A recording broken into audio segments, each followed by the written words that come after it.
soo dhawaada saaxiibayaal meel walba maqalkayga idinka soo gaarayo waa qaybteennii shanaad ee season 2 waxaan kaga hadalnaa alaab broadcasting fursadaha online-ka ka jira iyo sidoo qof walba uga faa'iideysan karo meel walba uu joogo caawa waxay la jooga Cabdiraxmaan Shiikhow oo ah xubin aad u muhiim ah oo ka tirsan kambaniga caalamiga ah Oblas Global Cabdiraxmaan wuxuu ka ganacsadaa in ka badan 200 oo wadan sidoo kalena fursado badan ayuu ka dhaliyay internetka dhexdiisa muddo kooban uu ku jiro Oblas Global wuxuu ka xaqiijiyay guulo badan sideen wada ognahay online-ku wuxuu noqday platform ama shabakad aad u qaali ah oo qof walba uu ka faa'iideysan karo meel walba uu joogo ugu horeyn soo dhawaad Cabdiraxmaan ما شاء الله walaashay waa maasan tahay adiga iyo dhammaan dhageystayaasha ama inta maqalkan ama codkan uu gaari doono marka waa in soo dhaweynaa dhamaantiin waa maasantiin maadaama aynu ku wada sheekaysanayno fursadaha online-ka ka jira iyo qof walba siduu uga faa'iideysan lahaa technology-ga iyo horumarka badan uu ka sameyn karo meel walba uu joogo ugu horeyn Cabdiraxmaan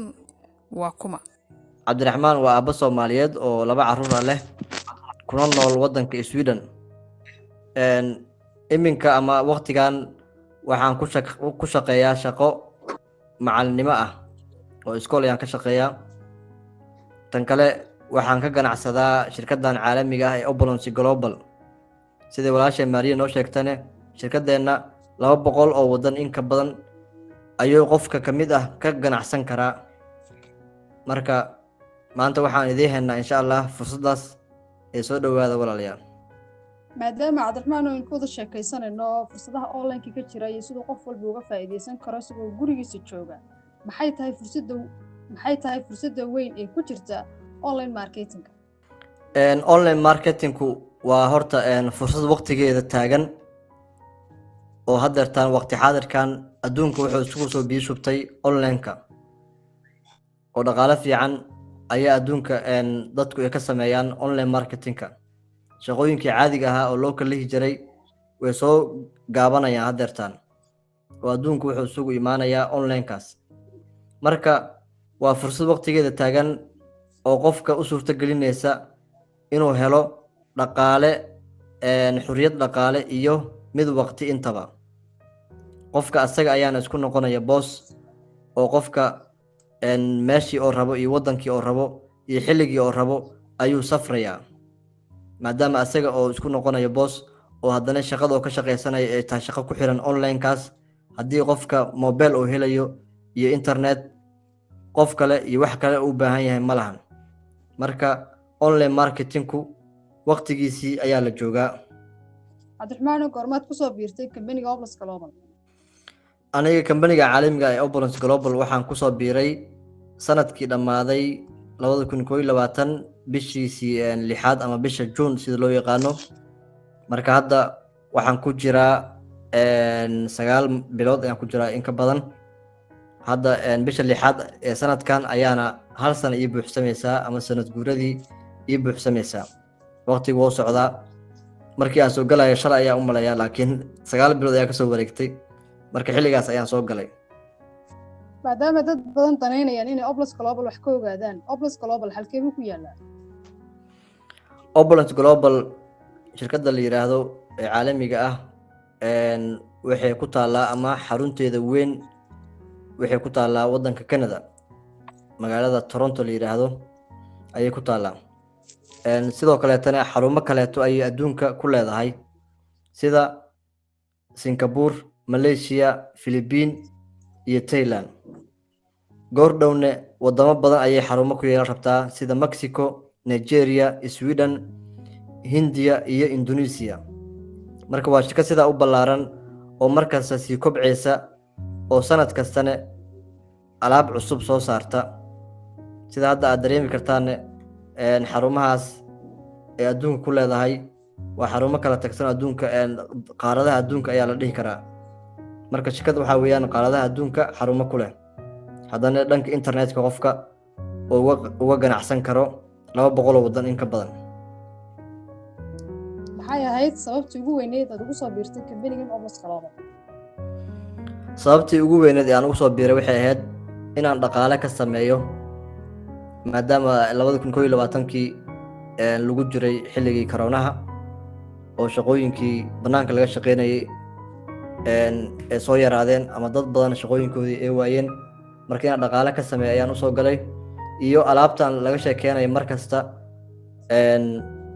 oo tayada leh oo tusaale ahaan caafimaadkeena aan waxyeelada u geysanayn oo daryeelkii bulshada leh oo fashionkii leh inaan uga faa'iideeyo nafteeda iyo qoyskayga intaba marka sidaas ayaan usoo galay maasha allah waa fursad qof walba uu ka faa'iideysan karo ganacsigani waa ganacsi online ah oo meel walba gaari kara waa fursad qof walba isagoo gurigiisa iyo goobtiisa shaqo uu kaga faa'iideysan karo weliba si online ah cabdiraxmaan ma noo sheegi kartaan information ku saabsan alaabada ama productyada uu kambanigu iibiyo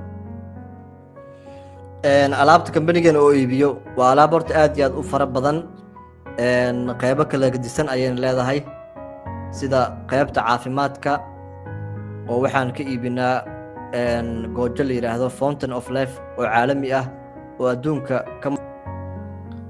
aniga waxay ii saameysay horta markii ugu horreysay shayga ugu horreeyay oo aan isticmaalay ayay ahayd fountain of life waxayna iga caawisay dhanka hurdayari ayaa haysay oo dhowr sano inaan seexdo ama hurdada waqti hore aan seexdo ayaa igu adkeed markii aan isticmaalay fountain of life waxay iga caawisay inaan ciyoon seexdo ayay iga caawisay oo waqti hore aan seexdo weliba dadka aan weli isticmaalin waxa ugu daraya arrintaas haddii goojaas ay isticmaashaan hurdada xataa inaad adiga raadisaan uma baahnidin hurdada isla markay idin qabanaysaa marka aniga marka hurdayarida ayay iga caawisay fountain of life beautyga la yidhaahdo ama waxyaabaha la isku qurxiyo marka waa ganacsi sidaa u ballaaran oo alaab kala gedisan haayo weeyaan alaabta haddii ayadoo dhan la isku daran hadeertaan 1,000 ay gaaraysaa camal hadeertaan alaab cusub ayuu sanadkan kambanigeennu oo nala wadaagay oo mar dhow ayaa alaabtaas suuqa ay soo geli doontaa insha allahu tacaala marka waa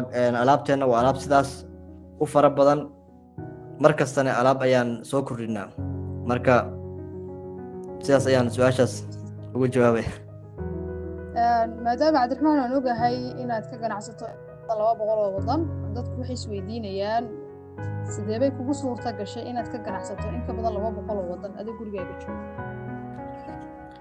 waxay igu suurta gashay horta waxaa suurta geliyey kambanigeenna caalamiga ayaa sida uu samaysan ayaa sidaas ah fursadda kambanigeenna oo hayo ayaa sidaas ah fursad waxaa weeyaan qofka haddii oo ka mid noqdo shirkadeenna u suurtagelayso inuu 200 oo wadan in ka badan oo ka ganacsado marka shirkadeenna ayaa suurtagelisay arrintaa oo tusaale ahaan qofka markii oo isdiiwaan geliyo oo xubin shirkadeenna oo ka noqdo wuxuu helayaa website caalami ah oo diyaarsan oo dhammaystiran oo asaga aan waxba uga baahnayn oo copy iyo paste iyo inuu alaabtii magacyadeeda ku qoray waxaas aan u baahnayn oo diyaarsan ayuu helayaa marka websitekaas ayuu linkigiisa qofku wuxuu la wadaagayaa dadka ayuu la wadaagayaa facebookga iyo social media dhammaan ayuu gelinayaa meel kasta ayuu gelinayaa sidaas ayay marka dadka uga dalbanayaan linkigaas marka waa ganacsi sidaas ah oo dhanka online-ka ah offline ahaana qofku ku shaqey karaa oo gurigiisa intuu alaabti keeno ayuu dadka dariskiisa iyo asxaabtiisa alaabta kasii iibin karaa marka shirkadeenna ayaa suurtagelisay in qofka ka mid ah shirkadeenna 200 oo wadan in ka badan oo ka ganacsado maadaama online-ku uu yahay platform aad u qaaliyo qof walbana ka faa'iideysan karo qofka doonaya inuu office global dhaqaale si shaqo jooga maxaa looga baahan yahay waxaa looga baahan yahay inuu mobile iyo inuu haysto internet labadaas ugu muhiimsan lacagta yarta lagu soo galaya inuu haysto ayadana waa arrin kale loo baahan yahay laakiin lacag badan ma ahan sida la ogyahay qofka markuu ganacsi bilaabayo 50,000 ugu yaraan waa inuu oo haystaa haddii uu rabo ganacsi soconaya hadduu yahay weeyaan ganacsi bilaaw ah oo eber ah haddii uu ganacsi hoose haddii uu yahay lacag yar ayuu ku bilaabaya laakiin ganacsiga caadiga ah 50,000 ayaa ugu yar camal laakiin shirkaddeena sidaas maaha lacag yar ayuu qofku ku bilaabayaa isla markiina alaabtii waa loo soo celinayaa lacagtii waa loo soo celinayaa oo alaab ayaa lagu soo bedelayaa marka waa fursad aan la heli karin weeyaan oo lacagta qofka oo bixinayo iyo waxa uu helayo ayaa badan marka waxaa lagu tilmaamaa ganacsigeenna inuu yahay ganacsi oo free ah ganacsi free camal ayaa lagu tilmaamaa marka la fiiriyo qofka lacagta uu kusoo gelayo iyo faa'iidooyinka iyo fursadaha uu helayo iyo dhaqaalaha faraha badan oo ka sameynayo marka la fiiriyo waa ganacsi free ah suuqa ku jirtay muddo badan ma jiraan wax caqabadaha oo ka hor yimi markaad ku jirtay ganacsigan? wax caqabadaha hadda wax caqabadaha iga hor imaada hadda weli ma arkin. Sida la ogyahane shirkadeennana qofka caqabada keliya oo ka hor imaan karta waxaa weeyaan inuu ganacsigii la aamuso oona dadka la wadaagin. marka systemkana haddii uu raaci waayo qofka sidoo kaleeto caqabad ayaa ku imaanayso. ganacsigan waa ganacsi system loo dejiyey. systemkaas hadduu qofka raaco wax caqabada oo ka hor imaanaysa ma lahan. wuuna gaaraya darajooyinkii iyo meelihii qofka uu hiigsanayay iyo dhaqaalihii ama xuriyaddii dhaqaalaha ayuu qofka gaaraya. marka ilaa hadda aniga ma arkin wax caqabada oo iga hor imaatay. marka waa sidaa. wuxuun baan ogahay inay ku xiran tahay dadaal iyo karti dheeraada inuu ku bixiyo qofku hadduu doonayo horumar dhaqaale inuu sameeyo. cabdiraxmaanow, waxaan ogahay muddo kooban inaad ku xaqiijisay guulo waaweyn weliba internetka dhexdiisa adoo kaga faa'iidaysanaya fursadan online-ka ama kambanigan aad ka mid tahay. maxay arrinkaasi kaaga dhigneed adiga? wallaahi arrin aad iyo aad loogu farxay ayay iga dhigneed oo maaragtay aad iyo aad arrin u weyn ah. arrintaasna waxaa ka shaqeeyey dad badan ayaa ka shaqeeyeen. tusaale ahaan qofka markii oo ganacsigan oo soo galo horta waxaa laga rabaa inuu 2 qof oo keeno ama 2 qof inuu 2 lugood inuu dhisto. labadaas qof marka haddii dad ay sii keenaan adiga markasta faa'iidada ayaa kusii badanayso oo tiimkaas commission wax la yiraahdo ama dalaal wax la yiraahdo ayaa ka sameynaysaa. darajooyinkaadii iyo darajadaadina way sii dalacmaysaa, way sii koraya, way sii soconaysaa. marka aniga horta markii ugu horreysay ganacsigan aan soo galay waxaa ila wadaagtay gabar la yiraahdo Saare Xuseen oo waddanka Mareykanka ku nool. ganacsiga markii aniga aan soo galay marka qaybta hoose ayaan ku bilaabay. qaybta hoose markaan ku bilaabay 2 qof oo laga rabay ayaa keenay. kabacdi 2 qof ayakana qofka dadka mid ayay keeneen. halkaas waxaa ka aasaasmay ama ka dhismay team ama group ayaa ka dhismay meesha. teamkii marka dhibco waxaa jiraan la fiirinayo dhibcahaas markay kun gaaraan ayaa qofka la dalacsiinaya. aniga marka waa la dalacsiiyey, qaybta sare ayaa la dalacsiiyey. kabacdina kabacdina darajada kale kusii xigta ayaan gaaray oo LD1 la yiraahdo. marka waxaana ka shaqeeyey igala shaqeeyey Saare Xuseen, walaashan Saare Xuseen oo ganacsatada ka mid ah. marka waa sida darajadaas aniga aan gaarin darajo kaliya aan gaarin ma ahan, tiimka dhan ayaa wada gaareen. ayaga dhan waxaa u rajeynaya insha Allah in darajadaas iyo darajooyin kaleba ay gaaraan tiimka Soomaalida insha Allah. hadeertaan marka aniga sida idin sheegay qaybta hoose ayaan kusoo galay. hadda waxaa jira marka promotion ayaa jira oo bishaan Mars ku eg. hadda wax yar ayaa ka haray. marka promotionkaas waxaa weeyaan qofka kusoo galaa qaybta sare inuu helayo alaab qiimaheedu uu ku dhow yahay $500. lacagtii aad kusoo gashay way kusoo laabanaysaa adaa haddana faa'iido qabo oo waxaa lagu siinayaa alaab ku dhow $500. alaabtaasoo adiga aad isticmaalaysid oo maaragtay awal aan la heli jirin. fursad maxaa weeyaan oo halkaa mar la arkay mar la arag la yiraahdo. anaga hadeertaan xataa fursaddan markaa aragnay waxaan ku fakaraynaa inaad dib isku diiwaan gelino, laakiin macquul maahan. mar labaad ayaan rejiskareeyo ayaa taaganahay, laakiin wax soconaya maaha. marka adinka ayaa ka faa'iidaysanaya insha Allah. ka faa'iidaysta, waa fursad waqtigeeda weli lagu jiro. insha Allah soo dhawaada oo ka faa'iidaysta fursaddaas. sidaan ogahay tiimkaaga wuxuu joogaa wadamo fara badan, runtiina waxaad ku jirtaa dadka ugu firfircoon ama ugu dadaalka badan kambaniga Oblas Global. maadaama ma noo sheegi kartaa Cabdiraxmaanow, dhaqaale intee leg ayaa laga sameyn karaa ganacsigan aad ka mid ka tahay? ganacsigeena dhaqaalaha laga sameeya horta waa dhaqaale infinity ah ama aan xad lahayn. isbuuciina qofku wuxuu ka sameyn karaa 20,000 ayuu ka sameyn karaa. sanadkiina wuxuu ka sameyn karaa qofka 3 milyan in ka badan ayuu ka sameyn karaa, oo weliba arrimo kaleeto ay dheer yihiin iyo waxyaabo kaleeto qofka uu helayo. marka waa fursad sidaas u ballaaran oo malaayiin qofka uu ka sameynayo sanadkii oo ka sameynayo 3 milyan iyo ka badan weliba. maadaama ay dunidu isugu biishubanayso online marketing ama inay online-ku dadku ka ganacsadaan iyagoo gurigooda jooga, maxaad nooga sheegi kartaa kaga duwan yahay kambaniyada kale ee kula jira suuqa?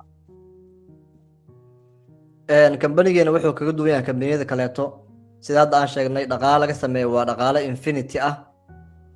tan kale wuxuu kaga duwan yahay 12 qaab ayaa dhaqaale looga sameeyaa. kambani 12 qaab dhaqaale looga sameeya adduunka lama helayo oo aan keena ka ahayn. tan kale alaabtiisa alaab lamidaan sidoo kale lama helayo. alaabtiisa suuqan lagama helayo, qofka shirkadeena ka ganacsado bis ayaa agtiisa laga helayaa. waa alaab sidaas ah oo aan oo qaali ah, ileen wax meel kasta iska yaallo waa wax moogtahay oo maaragtay aan tayo lahayn. wax meel kasta iska yaallo qof kasta heli karo, laakiin wax dad gooni ay heli karaan waa wax aad iyo aad tayadooda u sareyso. waxa anaga isaga faanayna ma ahan, waa wax lasoo xaqiijiyo weeyaan. alaabteena sida loo sameeyey iyo wax laga sameeyey dhan waa wax bini aadanka u fiican. marka kambanigeena wuxuu kaga duwan yahay kambaniyaasha kaleeto qaabka dhaqaalaha loogu sameeyo iyo alaabtiisa iyo commissionka oo ka badan commissionyaasha kaleeto, ama dalaalka lacagta dalaal ahaan qofka loo siinayo ayaa ka badan kambaniyaasha kaleeto. oo 8% iyo bar ayaa kambanigeena oo baxshaa oo dalaal ahaan u baxshaa. marka waxyaabahaas ayuu kambanigeena kaga duwan yahay kambaniyaasha kaleeto. qofka doonaya Cabdiraxmaan inuu la soo xiriiro xaguu kala soo xiriiri karaa? aniga qofkii doonaya inuu la soo xiriiro ama shirkadeena ama tiimkeena Soomaalida qofkii doonaya inuu la soo xiriiro, horta waxaa qabanaa zoomka ayaa waxaan ku qabanaa 4 maalin isbuuci ayaa waxaan ku qabanaa ama 4 casho kulan. tusaale ahaan halkii mar soconayo 1 saac iyo in ka badan weliba. marka kulankaas ayaa waxaa lagu sharaxaa oo aan ku sharaxnaa alaabteena iyo 12 qaab ee dhaqaalaha loo sameeyo. kulankaas ayaa insha Allah naga soo qaybgalaysaan, halkaas ayaa naga soo xiriireysaan. kulley muuqaalkan meesha aad ka daawan doontaan ayaana linkiga iyo waxa dhan soo dhigi doonaa. marka soo dhawaada. anigana haddaad rabtaan inaad la soo xiriirtaan Gmail iyo Facebook iyo wax kasta waa leeyahay. marka asagana waa heli doontaa insha Allah. waxaas dhan muuqaalka ayaan kusoo boosi garay doonaa insha Allah, kusoo lifaaqi doonaa. ugu dambeyn maxay tahay talada ama fariinta aad u reebaysid ummadda Soomaaliyeed ee ku dhageysan doonta maadaama uu yahay program aad u muhiim ah oo qof walba anfacaya? talada aan u dir ama fariinta aan u diray waxa weeyaan in ay ka faa'iideystaan fursadan qaaliga ah oo shirkadeena caalamiga ah ee Opulence Global ay idin heeso. sida idin sheegnana waxaa jira promotion oo bishan March ku eg ama Maarso. marka ka faa'iideysta, soo dhawaada. walaalihiin ayaa jiraan oo Soomaali ayaa ganacsigan ku jiraan oo 2,000 iyo ka badan gaarayaan.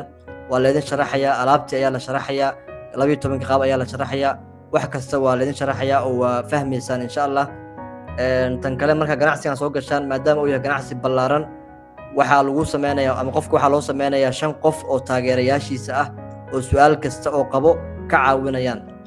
lagugu musiideynayo baddaas weynta ah, lagugu musiideynayo kaligaa. waa lagu gacan qabanayaa, daadaha ayaa lagu leeyahay. insha Allah walaalo Soomaalida afkaada kugu sharaxayaan ayaa helaysaa. Ingiriis haddaad taqaanin sidoo kale xataa waa shirar badan ayaa jiraan oo la qabto oo af Ingiriis ku baxayaan.